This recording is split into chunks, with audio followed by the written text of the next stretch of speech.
Selamat sore Pak, perkenalkan nama saya Aditya Philip Dana Putra Silawan dengan NIM 12S2029. Di sini saya akan ingin mempresentasikan tentang praktikum pertama PBO. Baik, saya akan membacakan soal pertama. Soal pertama, integer flow detection. Deskripsi: baca dua bilangan bulat bertipe integer. Program harus menjumlahkan kedua bilangan tersebut.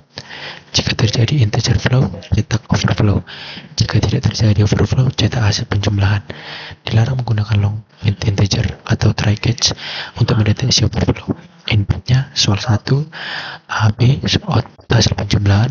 Contoh input soal 1, 21478367 dan output overflow. Jadi soal pertama ini, tujuan utamanya adalah memahami batasan tipe data integer di Java dan bagaimana terjadinya integer overflow. Program diminta untuk menjumlahkan dua bilangan bulat, namun harus mampu mendeteksi kondisi overflow tanpa menggunakan tipe data seperti long, with integer, atau try catch. Hal ini menuntut penggunaan logika perbandingan terhadap nilai maksimum dan minimum integer sebelum operasi penjumlahan dilakukan.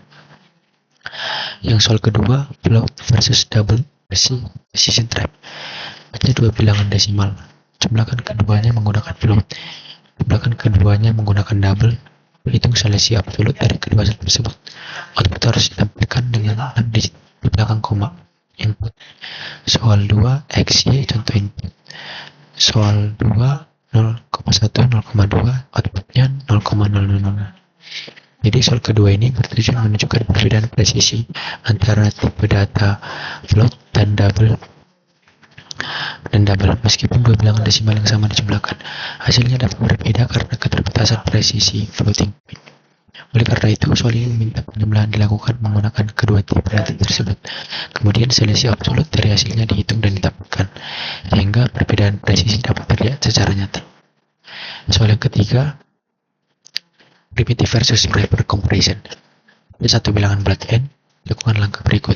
Simpan n ke dalam objek integer a. Salin nilai a ke integer b.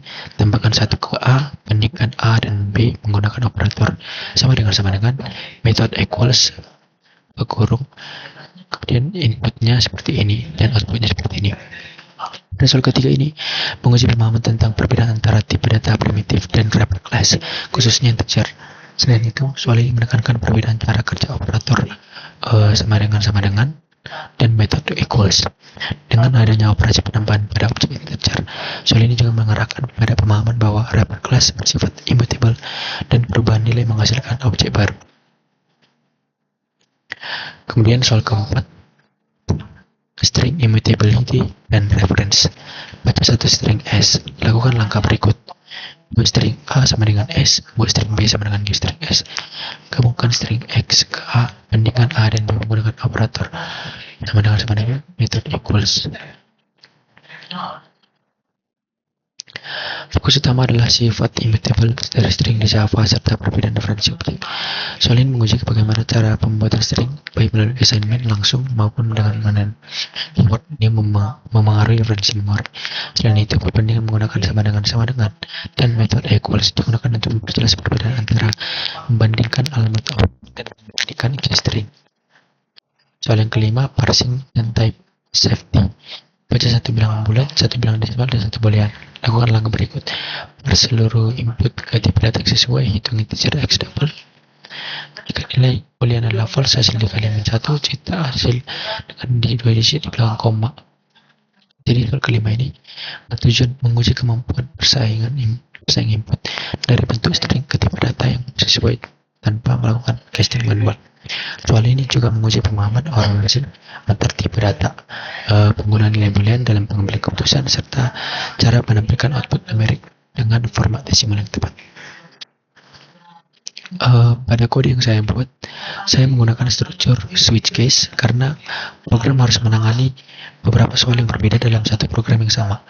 Input pertama berfungsi sebagai penanda soal, misalnya soal 1, hingga soal 5. Dengan menggunakan case, setiap soal dapat dipisahkan ke dalam blok masing-masing, sehingga alur program menjadi lebih terstruktur dan mudah dibaca dibandingkan menggunakan pertimbangan if else.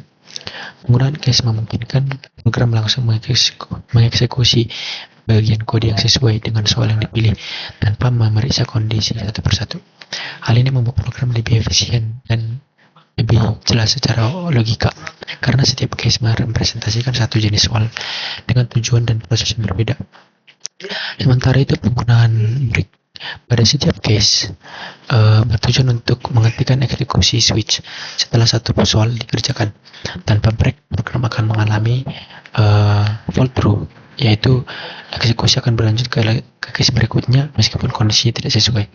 Hal ini menyebabkan program menjalankan logika soal lain yang tidak diinginkan.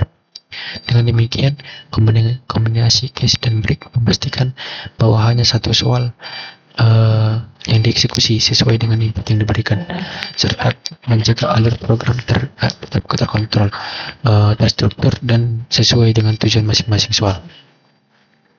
Jadi, bagian pertama, import Java util dan public class main. Jadi pada bagian ini saya mengimpor package Java util yang berisi kelas scanner untuk membaca input dari pengguna. Kemudian saya mendefinisikan kelas main sebagai kelas utama, karena program Java harus menjalankan dari sebuah kelas dan nama kelas harus sama dengan nama file. Kemudian public static void main dan scanner sama dengan di scanner ini. Metode main merupakan titik awal eksekusi program Java.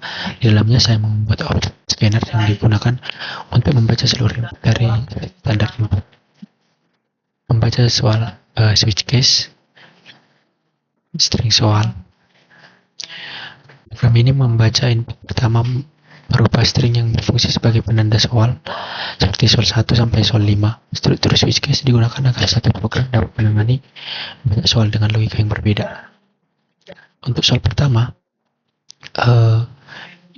bagian yang ini, program membaca dua bilangan bulat bertipe integer yang akan dijumlahkan. Kemudian, bagian yang ini, kondisi ini digunakan untuk mendeteksi overflow positif. Jika dua bilangan positif dijumlahkan dan hasilnya melebihi batas maksimum integer, maka overflow terjadi. Sedangkan bagian yang ini, kondisi ini mendeteksi overflow negatif, yaitu ketika hasil penjumlahan melewati batas minimum integer.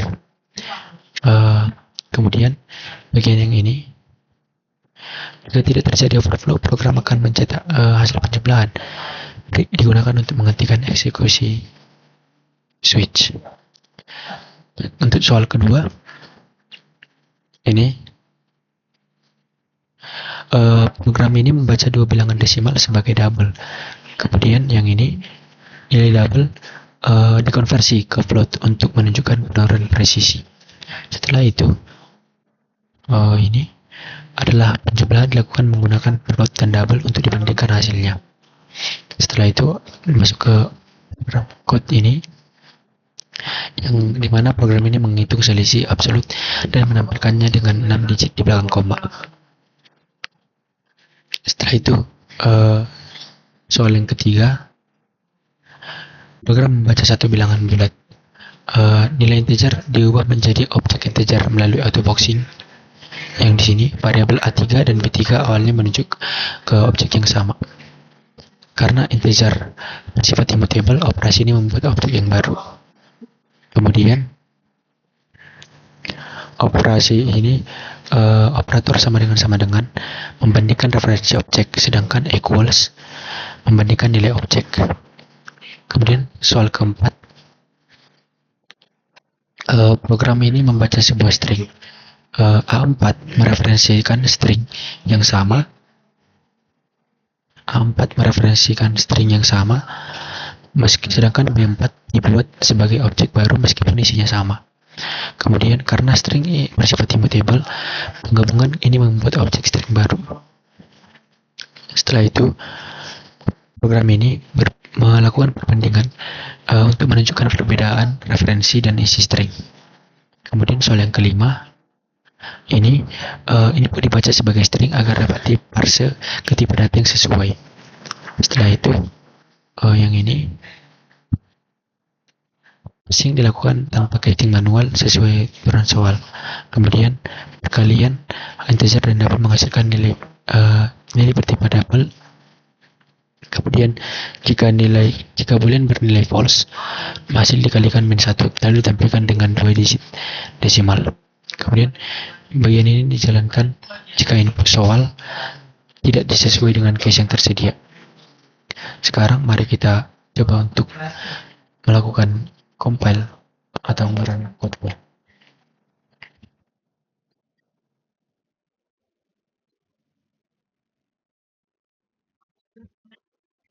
Itu soal pertama. Untuk melakukan compile bisa menggunakan saya dari awal. Untuk melakukan compile kita bisa menggunakan cd cfg kemudian java c ya java kemudian java kemudian kita melakukan input yang dimana tadi sesuai switch case yang kita buat soal berapa yang kita ambil itu soal satu pertama satu kita buat inputnya bentuknya 21 47 48 47 dan 1 di sini output sesuai dengan output yang tersedia pada soal. Untuk melanjutkan soal kedua kita juga perlu mengcompile lagi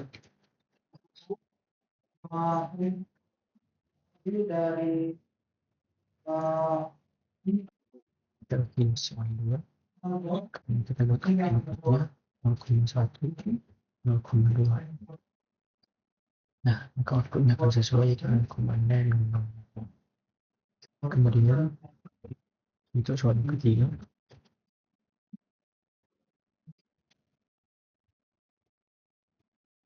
ini soal ketiga masih kita inputnya suatu detik apabila keluar harus sesuai dengan output yang diberikan pada soal.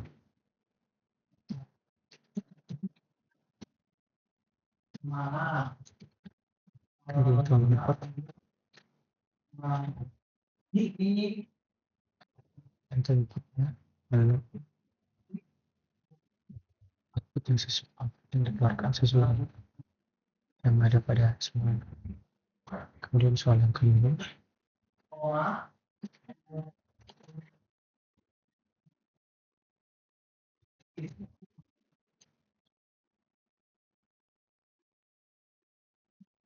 soal ini tentang ini output yang keluar kalau sesuai dengan